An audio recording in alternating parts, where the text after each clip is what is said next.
Jules Verne, 1828-1905.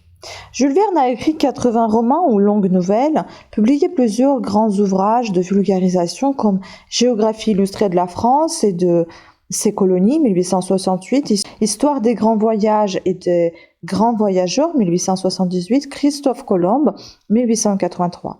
Il fait représenter, seul ou en collaboration, une quinzaine de pièces de théâtre. Sa célébrité est plus qu'une centenaire puisqu'elle date des années 1863-1865, qui furent celles de la publication de 5 semaines en ballon, Voyage au centre de la Terre à la Lune. Ses 3 premiers grands romans. Dans un siècle qui compte des génies comme Balzac, Dickens, Dumas père, Tolstoï, Dostoïevski, Tourguenieff, Flaubert, Stendhal, George Eliot, Zola, pour ne citer que 10 noms parmi ceux des grands maîtres de ce siècle du roman. Il apparaît un peu en marge comme un prodigieux artisan en matière de fiction, comme un enchanteur au charme inépuisable et dans une certaine mesure comme un voyant capable d'imaginer un demi-siècle ou un siècle avant leur naissance quelques-unes des plus étonnantes conquêtes de la science. On a tout dit sur ce sujet et il est même arrivé qu'on mette du mystère là où il n'y en avait pas. Qu'on auréole l'écrivain de pouvoir surnaturel, qu'on en fasse un magicien. Il est plus véridique de le voir comme un homme de son temps sensible à la richesse de découvertes scientifiques dont il s'informe avec un soin constant et scrupuleux. Comme un travailleur infatigable, attelé quotidiennement pendant près d'un demi-siècle à faire passer dans les romans en les prolongeant par une extrapolation foisonnante, les conquêtes et les découvertes des savants de son époque. Son extrapolation rejoint certes l'avenir, mais elle ne prévoit pas tous les cheminements de la science. Jules Verne est un poète du XIXe siècle, non pas un ingénieur du XXe. La radio, les rayons X, le cinéma, l'automobile qu'il a vu naître ne jouent pas dans son œuvre un rôle important. Et on peut remarquer par exemple que le moteur même de Nautilus et le canon qui envoie des astronautes vers la Lune sont des machines de théâtre. Mais un de ses plus beaux romans, Les 500 millions de la Begum, évoque le premier satellite artificiel et le Nautilus précède de 10 ans les sous-marins de l'ingénieur Leboeuf. Jules Verne ne fournit pas les moyens techniques qui permettraient la réalisation des engins modernes. Il évoque l'existence et les pouvoirs de ceux-ci. Il n'est pas un surhomme, mais Edison, lui-même vrai savant, n'a pas prévu l'avenir de ses propres découvertes. Les bouleversements que peut apporter la science pure échappent à la prévision et nos auteurs de science-fiction ne sont sans doute pas plus proches que l'an 2100 que Jules Verne était proche en 1875 ou 1880 du monde d'aujourd'hui travaillé par la science nucléaire. Il était quelqu'un d'autre, un créateur qui ne fait pas concurrence à la science mais en incarne la poésie puissante, parfois terrible, dans des mythes fascinants. Un créateur qui, aux écoutes d'un monde que les chemins de fer et les paquebots transforment au pressant des aventures où l'homme et la machine vont devenir un couple au destin fabuleux. Il est sur le seuil d'un monde non pas de l'univers dans sa totalité, il n'est pas métaphysien. Ces astronautes n'emportent pas l'âme de Pascal dans leur voyage à travers le champ stellaire, ni sociologue. C'est des raisons que le cherchait dans Michel Strogoff, une analyse cachée des forces révolutionnaires russes au XIXe siècle, mais conteur, romancier, dramaturge, créateur de fiction, il roulait et développe avec une verve et une santé inépuisables un génie qui aussi le grand Dumas père, celui-ci nourrissait son œuvre en la conduisant dans le passé. Jules Verne vibre et crée à l'intersection du présent et de l'avenir. Il naquit à Nantes le 8 février 1828. Son père, Pierre Verne, fils d'un magistrat de province, s'était rendu acquéreur en 1825 d'une étude d'avoué et avait épousé en 1827 Sophie Alotte de la Fuée, d'une famille nantaise aisée qui comptait des navigateurs et des armateurs. Jules Verne eut un frère, Paul, 1829-1897, et 3 sœurs, Anna, Mathilde et Marie. À 6 ans, il prend ses premières leçons de la veuve d'un capitaine au long cours et à 8 entre avec son frère au petit séminaire de Saint-Donatien. En 1839, ayant acheté l'engagement d'un mousse, il s'embarque sur un long courrier en partance pour les Indes. Rattrapé à Paimboeuf par son père, il avoue être parti pour apporter à sa cousine Caroline Tronçon un collier de corail. Mais rudement tensé, il promet « Je ne voyagerai plus qu'en rêve ». À la rentrée scolaire de 1844, il est inscrit au lycée de Nantes où il fera sa rhétorique et sa philosophie. Ses baccalauréats passés, et comme son père lui destine sa succession, il commence son droit. Sans cesser d'aimer Caroline, et tout en écrivant ses premières œuvres, des sonnets et une tragédie en vers, un théâtre de marionnettes refuse la tragédie que le cercle de famille n'applaudit pas et dont on ignore tout, même le titre. Caroline se marie en 1847, au grand désespoir de Jules Verne. Il passe son premier examen de droit à Paris, où il ne demeure que le temps nécessaire. L'année suivante, il compose une autre œuvre dramatique assez libre à celle-là, qu'on lit à un petit comité au Cercle de la Cagnotte, à Nantes. Le théâtre l'attire et le théâtre c'est Paris. Il obtient de son père l'autorisation d'aller terminer ses études de droit dans la capitale, où il débarque pour la seconde fois le 12 novembre 1848. Il n'a pas oublié les dédains de Caroline et écrit à un de ses amis, le musicien Aristide Hignard, qui sera son collaborateur au théâtre. « Je pars puisqu'on n'a pas voulu de moi, mais les uns et les autres verront de quel bois était fait ce pauvre jeune homme qu'on appelle Jules Verne. » À Paris, il s'installe avec un autre jeune Nantais en cours d'études, Édouard Bonamy, dans une maison meublée rue de l'Ancienne Comédie. Avide de tout savoir, mais bridé par une pension calculée au plus près du strict nécessaire, il joue au naturel avec Bonamy, l'habit vert du Musset et Augier, ne possédant à eux deux qu'une tenue de soirée complète. Les deux étudiants vont dans le monde alternativement. Avide de tout lire, Jules Verne jeûnera 3 jours pour s'acheter le théâtre de Shakespeare. Il écrit naturellement pour le théâtre, avec d'autant plus de confiance qu'il a fait la connaissance de Dumas, père, et assisté au théâtre historique. Dans la loge même de l'écrivain, à l'une des premières représentations de la jeunesse des mousquetaires, le 21 février 1849. Le théâtre historique, fondé par Dumas, inauguré le 20 février 1847, le théâtre historique avait été construit sur le boulevard du Temple, à un emplacement qu'on peut situer approximativement place de la République, entre les magasins réunis et le terre-plein qui leur fait face. Déclaré en faillite le 20 décembre 1850, il sera exploité sous le nom de théâtre lyrique et détruit en 1863, un an après les autres théâtres du boulevard du Crime, en application des plans du préfet Haussmann. En 1849, il mène le front 3 sujets dont 2 semblent venir de Dumas lui-même. La conspiration des poudres, drame sous la Régence, et une comédie en vers en un acte, Les pailles rompues. C'est le 3e sujet qui plaît à Dumas. La pièce voit le feu de la rampe au théâtre historique. Le 12 juin 1850. On la jouera 12 fois et elle sera présentée le 7 novembre au théâtre Grasselin à Nantes. Succès d'estime que suit la composition de 2 pièces, Les Savants et Quimmery, qui ne seront pas représentées. Mais le droit n'est pas oublié et Jules Verne passe sa thèse, 1850. Selon le vœu de son père, il devrait alors s'inscrire au barreau de Nantes ou prendre sa charge d'avoué. Fermement, l'écrivain refuse. La seule carrière qui lui convienne est celle des lettres.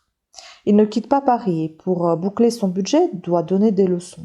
Sans cesser d'écrire. En 1852, il publie dans le Musée des familles les premiers navires de la marine mexicaine et un voyage en ballon, qui figurera plus tard dans le volume Le Docteur Ox sous le titre Un drame dans les airs. 2 récits où déjà se devine le futur auteur des voyages extraordinaires. La même année, il devient secrétaire d'Edmond Sévestre, qui en 1851 a installé dans les murs du théâtre historique l'Opéra national dénommé en avril 1852 et pour 10 ans le théâtre lyrique. Donc Edmond Sévestre mourut en février 1852. Son frère cadet, Jules, lui succéda, mais mourut en 1854 du choléra apporté par les combattants de Crimée. En avril 1852, Jules Verne publie dans le Musée des familles sa première longue nouvelle, Martin Paz, récit historique où la rivalité ethnique des Espagnols, des Indiens et des Métis au Pérou se mêle à une intrigue sentimentale. L'écrivain, de 24 ans, possède déjà cette ouverture historico-géographique qui fera de lui un des visionnaires de son époque. Le 20 avril 1853, sur la scène qui connaît bien maintenant du théâtre lyrique, Jules Verne voit représenter Le Colin Maillard, une opérette, un acte dont il a écrit le livret avec Michel Carré et dont son ami Aristide Hignard a composé la musique. 40 représentations, c'est presque un succès et la pièce est imprimée chez Michel Lévy. L'année suivante, peu après sa mort de Jules Sévestre, il quitte le théâtre lyrique et se met au travail dans son petit logement du boulevard Bonne-Nouvelle. Il publie la première version de Maître Zacharius, 1854, et puis un hivernage dans les glaces, 1855, sans cesser d'écrire pour le théâtre. En 1856, il fait la connaissance de celle qu'il épousera le 10 janvier 1857, Honorine Anne Hébé Morel, née du frère de Viane, veuve de 26 ans, mère de 2 fillettes. Jules Verne, grâce aux relations de son beau-père et un apport de Pierre Verne, 50 000 francs, entre à la Bourse de Paris comme associé de l'argent de change Aigli. Il s'installe alors boulevard Montmartre, puis rue de Sèvres. L'œuvre de sa vie continue de se nourrir d'immenses lectures et aussi de ses premiers grands voyages. Angleterre, Écosse, 1859, Norvège et Scandinavie, 1861, sans qu'il renonce pour autant à l'expression dramatique. Il donne en 1860 au Bouffé parisien, dirigé par Offenbach, une opérette mise en musique par Hignard, Monsieur de Chimpanzé. Et en 1861, au Vaudeville, une comédie écrite en collaboration avec Charles Balue, 11 jours de siège. La même année, le 3 août 1861, naît Michel Verne, qui sera son unique enfant. En 1862, il présente à l'éditeur Hetzel 5 semaines en ballon et signe un contrat qu'il engage pour les 20 années suivantes. Sa vraie carrière va commencer. Le roman qui paraît en décembre 1862 remporte un succès triomphal. En France d'abord, puis dans le monde. Jules Verne peut abandonner la bourse sans inquiétude. Hetzel lui demande en effet une collaboration régulière à un nouveau magazine, le Magasin d'éducation et de récréation. C'est dans les colonnes de ce journal et dès le premier numéro 20 mars 1864 que paraîtront les aventures du capitaine Hatteras, avant leur publication en volume. La même année verra la sortie en librairie de Voyage au centre de la Terre que suivra en 1865 De la Terre à la Lune avec ce sous-titre pour nous savoureux, trajet direct en 97 heures 20 minutes. C'est le grave journal des débats qui a publié un feuilleton De la Terre à la Lune, puis Autour de la Lune. Le public de Jules Verne, dès l'origine de sa carrière, est double. Un public d'adolescents qui fait le succès du magasin d'éducation et de récréation. Un public d'adultes que le jeu scientifique de l'écrivain passionne. Le physicien et astronome Jules Janssen, le mathématicien Joseph Bertrand refont les calculs de Jules Verne et vérifient, dit-on, il serait sans doute imprudent de ne pas placer ici un point d'interrogation, l'exactitude des courbes, paraboles et hyperboles qui définissent le trajet du boulet wagon et de la Terre à la Lune. Et ceux d'entre les lecteurs du journal des débats que l'astronomie ne passionne pas sont sensibles à la verve d'un Jules Verne, qui met dans son roman beaucoup de la légèreté aimable d'un vaudevilliste boulevardier. Il n'est pas superflu de noter à ce moment où s'ouvre pour l'écrivain sa carrière véritable, qu'elle l'éclaire alors d'une lumière de gaieté et de fantaisie proche de celle qui règne et régnera chez ses confrères des théâtres. Les Labiche, Meilhac et Alvy, Gondinet et bien d'autres moins connus, Jules Verne, qu'on le considère comme un auteur dramatique, homme de théâtre plutôt, ou comme romancier, appartient au second empire d'Offenbach autant qu'au XIXe siècle de la science. Il est parisien et même parisien, et cosmopolite. Il se plaît dans son époque et avec ses amis, manifestant dans sa vie comme dans ses livres une cordialité généreuse, à peine ironique, qui est pour le fond celle-là même des hommes de lettres et de théâtre dont les livres et les répliques sont colorés une part de Second Empire. Et il n'est pas douteux que le succès de Jules Verne trouve sa source dans cette bonne humeur railleuse, cette allégresse surveillée autant que dans le foisonnement de son imagination. À 17 ans, on le lit et on l'aime comme un guide fraternel, explorateur de contrées inconnues. On peut le retrouver plus tard sous les apparences à peine désuètes d'un camarade de cercle d'Isère, d'un conteur inlassable à l'invention fertile, au jugement rapide, véridique et sagement ironique. Reconnaître ces deux Jules Verne, c'est comprendre une des raisons de sa durable présence.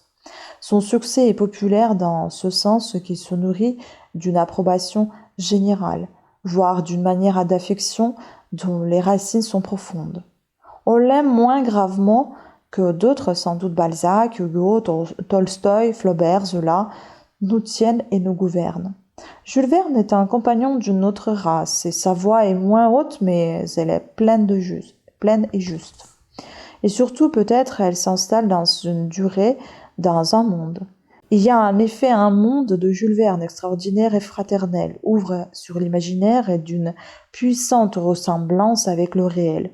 Ce monde, il l'explore avec une rigueur inlassable dans la série des voyages extraordinaires que nous venons de voir naître et que se poursuivra durant 40 années. Les jalons sont des titres connus.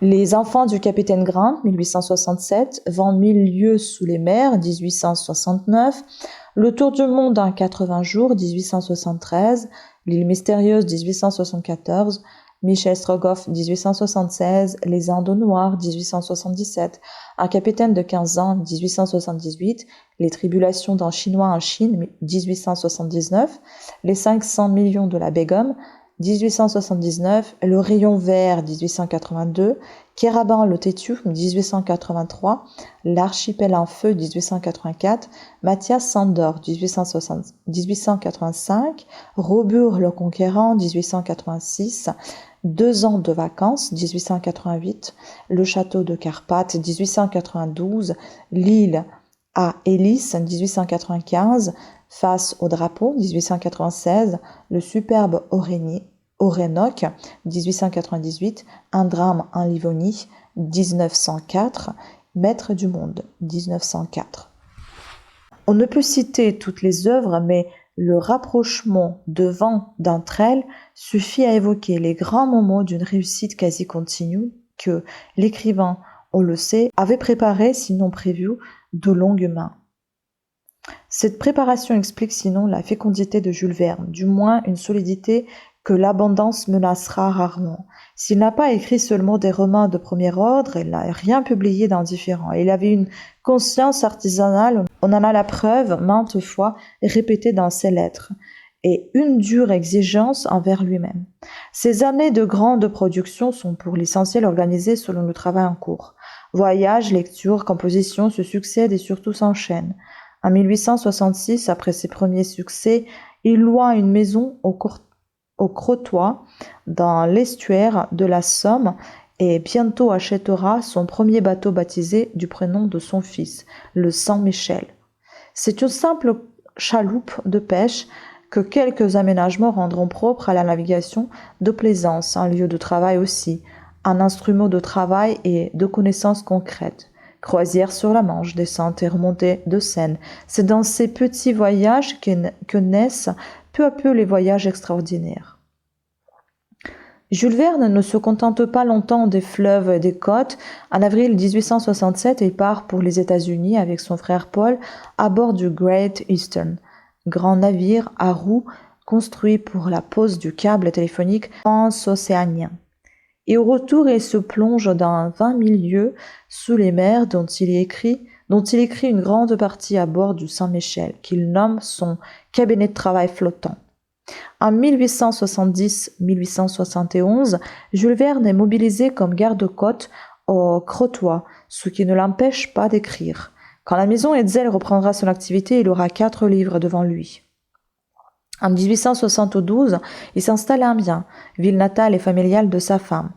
2 ans plus tard, il achètera un hôtel particulier et un vrai yacht, le Saint-Michel de Le Tour du monde en 80 jours, qu'il a porté à la scène avec la collaboration d'Adolphe Denry, remporte un triomphe à la Porte Saint-Martin, 8 novembre 1874, où il sera joué pendant 2 ans.